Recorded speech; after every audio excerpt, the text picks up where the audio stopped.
प्रेक्षकांनो, ठरलं तर मग या मालिकेच्या आजच्या भागामध्ये आता सायली ही देवीचे दर्शन घेत असते, पाया पडत असते. त्याचवेळी आता प्रतिमा देखील तिच्या पाठीमागे उभी असते. ती सुद्धा देवीचा आशीर्वाद घेत असते. मग आता सायली पाया पडणं झाल्यानंतर ती मागे पाहते तर प्रतिमा असते. म्हणून सायली तिच्याकडे पाहून हसते आणि विचारते, तुम्हाला सुद्धा झोपताना देवाची पाया पडायची रोजची सवय आहे ना? मग आता प्रतिमा हो म्हणते. हो, सवय आहे मला. सायली म्हणते, खरंच खूप छान सवय आहे.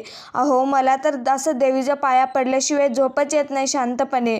मग प्रतिमा खूप गोड तिच्याकडे पाहून हसते. तेवढ्यातच तिथे कल्पना येते आणि विचारते, काय गं, तुम्ही दोघेही देवीच्या पाया पडलात ना? सायली म्हणते, हो आई. मग आता मी तुला किती वेळा म्हटलं होतं प्रतिमा, आणि तुझ्या सवयी अगदी सारख्या आहेत म्हणून. असं म्हणून ती आता दोघींकडे पाहते. प्रतिमा लगेच कल्पनांना पाहून जरा बाजूला होते. कल्पना म्हणते, अगं प्रतिमा, मी काहीही बोलणार नाही तुझ्याबरोबर, काही तुला विचारणार सुद्धा नाही. अगं, तू मला घाबरू नकोस अशी. अगदी निश्चितपणे ह्या घरी राहा. हे घर तुझंच आहे.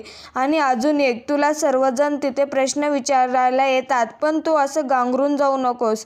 अगं, सगळी तुझीच माणसं आहेत. तेव्हा प्रतिमा आता सायलीकडे पाहतच राहते. मग नंतर आता कल्पना म्हणते, सायली, तू आज सुद्धा प्रतिमाच्याच रूममध्ये झोपायला जाणार आहेस का? त्यावेळेस सायली म्हणते, हो आई. मग आता ती म्हणते, अगं प्रतिमा जर एकटी राहिली ना तर ती माणसांमध्ये जास्त मिक्सअप होईल आणि आपल्या घरात ती सुरक्षितसुद्धा आहे. आता ती तिच्या रूममध्ये रोळलीसुद्धा असेल. म्हणून तू असं कर, तू अर्जुनच्या रूममध्ये जा झोपायला आता, कारण अशी किती नवऱ्यापासून लांब राहणार. त्यावेळी आता प्रतिमाला ते विचारते, प्रतिमा चालेल ना? अगं, सायलीला तिच्या नवऱ्याच्या रूममध्ये जायला हवं की नाही? मग आता प्रतिमा आता सायलीला इशारा करून सांगते, तू जा तिकडे झोपायला. तेव्हा आता सायली नक्की का असं विचारते. मग आता प्रतिमा हो असं म्हणते आणि झोपायला जाते. आता कल्पना म्हणते, सायली, अगं ऐक ना, प्रतिमा तर गेली आहे, पण मी तिला असं बोलायला नको होतं का गं? तिला वाईट वाटलं असेल ना गं? सायली म्हणते, असं काही नाही आई. मग आता कल्पना विचारते, तुला नाही वाटलं ना वाईट मी अर्जुनच्या रूममध्ये जा म्हटलं म्हणून? तेव्हा ती म्हणते, नाही हो आई, तुम्ही खूप विचार करता. मग असं म्हणून ती आता लगेच तिथे असणारा थर्मास घेते. त्यावेळेस कल्पना विचारते, काय गं, थर्मास कशाला हा आता? मग आता हे खूप वेळ काम करणार आहेत ना रूममध्ये बसून. मग म्हटलं त्यांना झोप न यावी यासाठी कॉफी घेतली.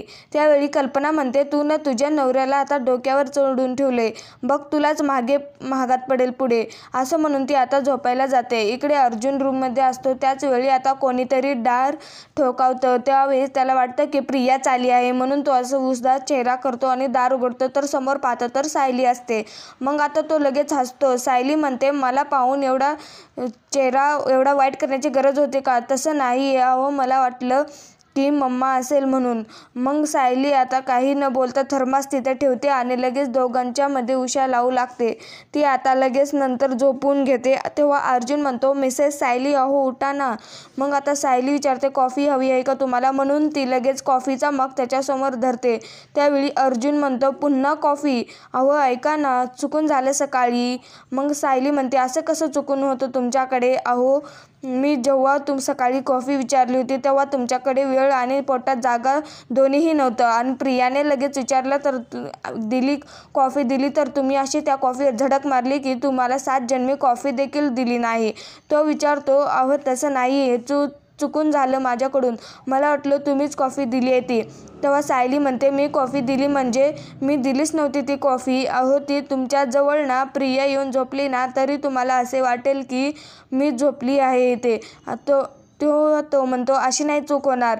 मग आता अर्जुन तिला मारतो, सेम तुम्ही टिपिकल बायकोसारखं वागताय. तेव्हा सायली आता गडबडते. आता ती म्हणते, आपल्या प्लॅनप्रमाणे सगळं काही होते की नाही हे मी पाहत होते.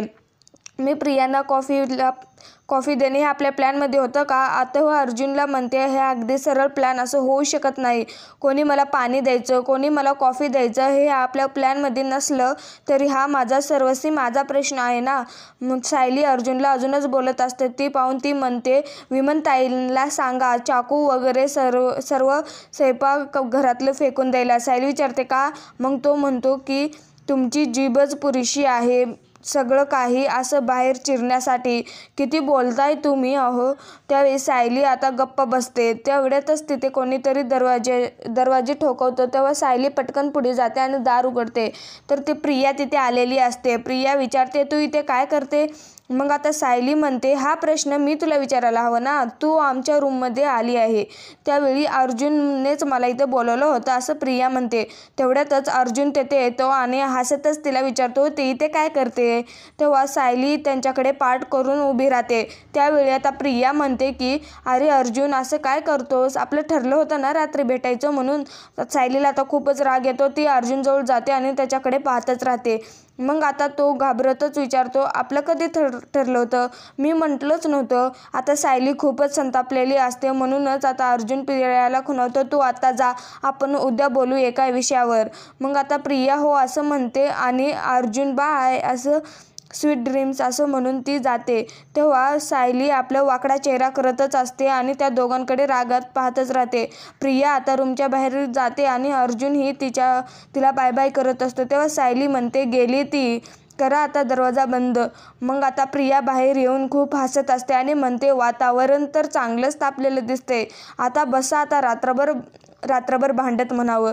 ती म्हणून ती आता तेथून जाते. आता इकडे सायली म्हणजे तुमच्या दोघांचं भेटायचं ठरलं होतं, म्हणूनच मी इकडे आल्यानंतर तुमचा एवढा चेहरा वाईट झाला होता. तेव्हा अर्जुन म्हणतो, नाही हो, तसं नाही आहे. मला वाटलं ती आली आहे म्हणून माझा चेहरा एवढा वाईट झाला होता. सायली आता रागातच अर्जुनकडे पाहत राहते. तर आता मित्रांनो, पुढील भागामध्ये सायली आता किचनमध्ये काम करत असते. त्याचवेळी आता तिथे प्रतिमा तिथे येते आणि सायलीला मदत करू लागते. त्यावेळी कल्पना आणि पूर्णाजी हा खूपच कौतुकाने प्रतिमाकडे पाहू लागतात. तेव्हा प्रतिमाला समजतं की माझ्याकडे ह्या दोघी पाहतात, म्हणून ती आता लगेच रूममध्ये जाते. पूर्णाजी किचनमध्ये येतात आणि लगेच प्रतिमाने बनवलेले लाडू खाऊ लागतात. की म्हणतात की माझी प्रतिमा माणसांना विसरली, परंतु तिच्या हातची चव मी कधीही विसरणार नाहीये. सायली म्हणते, प्रतिमा आत्याने जर माणसात यायचं असेल तर आपल्याकडे एकच ऑप्शन आहे. तेव्हा कल्पना विचारते, म्हणजे कोणता? तेव्हा स्वयंपाक करणे. तेव्हा सायली म्हणते, हो, स्वयंपाकघर. असंच आपल्या मालिकेंचे पुढील भाग पाहण्यासाठी आपल्या चॅनलला सबस्क्राईब करा. धन्यवाद. भेटूया अशाच एका नवीन भागात.